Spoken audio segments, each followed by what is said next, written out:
ಈಗ ಇಡ್ಲಿಗೆ ನೆನೆ ಹಾಕ್ತಾಯಿದ್ದೀನಿ. ಇದು 3 ಥರ 4 ಥರ ಇಡ್ಲಿ ಮಾಡ್ಬೋದು. ಅದರಿಂದ ಬರೀ ಉದ್ದಿನಬೇಳೆ ಮಾತ್ರ, ಉದ್ದಿನಬೇಳೆ, ಸಾಬುದಾನ, ಅವಲಕ್ಕಿ ಮತ್ತು ಮೆಂತ್ಯ ಒಂದು ಸ್ವಲ್ಪ ಅದಷ್ಟು ಮಾತ್ರ ನೆನೆ ಹಾಕ್ತಾಯಿದ್ದೀನಿ.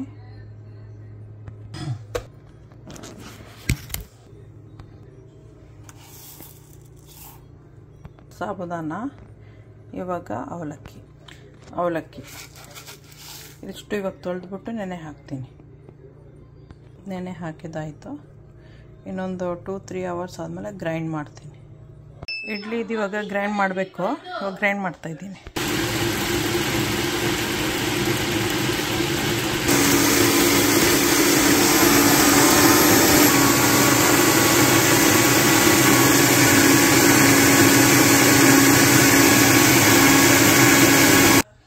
ಇದರಲ್ಲಿ ಅಕ್ಕಿ ಇಲ್ಲ, ಬರೀ ಉದ್ದಿನಬೇಳೆ, ಮೆಂತ್ಯ, ಸಾಬುದಾನ ಆಮೇಲೆ ಅವಲಕ್ಕಿ ಅಷ್ಟೇ ಇರೋದು.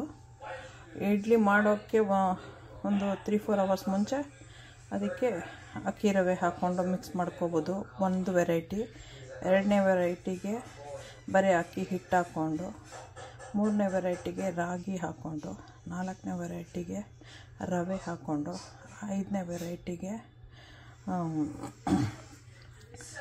ಶಾವಿಗೆ ಇದೆಯಲ್ವ, ರೈಸ್ ಶಾವಿಗೆ, ಅದನ್ನು ಹಾಕ್ಕೊಂಡು, 6ನೇ ವೆರೈಟಿ ಸಾಬುದಾನನೇ ಹಾಕ್ಕೊಂಡು ಎಲ್ಲದನ್ನು ಸಪ್ರೇಟ್ ತೋರಿಸ್ತೀನಿ.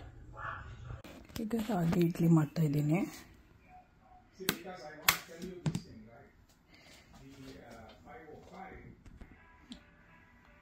1.5 ಕಪ್ ತೊಗೊಂಡಿದ್ದೀನಿ.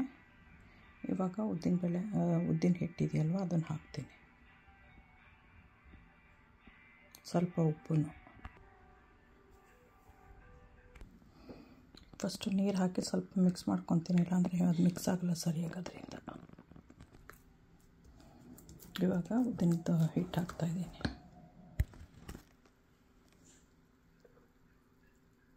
ಈಗ ಚೆನ್ನಾಗಿ ಮಿಕ್ಸ್ ಮಾಡಿಬಿಟ್ಟು ಎತ್ತಿಡಬೇಕು 1 ಅವರು. ಆಮೇಲೆ ಇಡ್ಲಿ ಮಾಡಬೇಕು.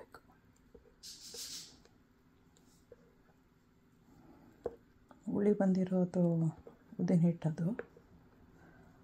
ಸೊ ಮತ್ತು ಜಾಸ್ತಿ ಹುಳಿ ಬರ್ಸೋದು ಬೇಡ, ಆಗಲೇ ಹುಳಿ ಬಂದಿದೆ ಅದು.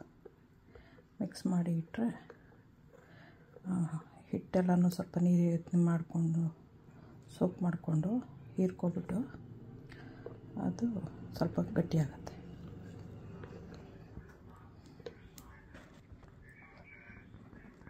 ಇಡ್ಲಿ ಪಾತ್ರೆಗೆ ಎಣ್ಣೆ ಎಲ್ಲ ಹಚ್ಚಿ ಪ್ಲೇಟ್ಗೆ ರೆಡಿ ಮಾಡಿ ಇಟ್ಕೊಂಡಿದ್ದೀನಿ. ಇಲ್ಲಿ ನೀರನ್ನು ಬಿಸಿಗಿಟ್ಟಿದ್ದೀನಿ. ಅದು ಹಾಕಿದ್ದೀನಿ.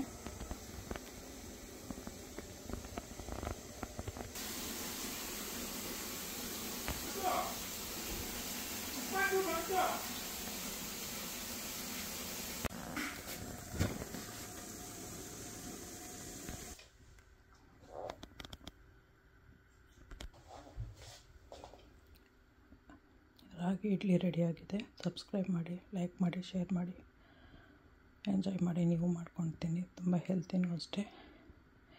ಅದ್ರ ಜೊತೆಲಿ ಕಡಲೆಬೇಳೆ ಮಿಂಟ್ ಚಟ್ನಿ ಮಾಡಿದ್ದೀನಿ, ಪುದೀನದು. ನೀವು ಅದನ್ನೇ ಮಾಡ್ಕೊಳ್ತೀನಿ, ಇಲ್ಲ ಬೇರೆ ಚಟ್ನಿ ಆದರೂ ಮಾಡ್ಕೊಳ್ತೀನಿ. ಓಕೆ, ಬಾಯ್.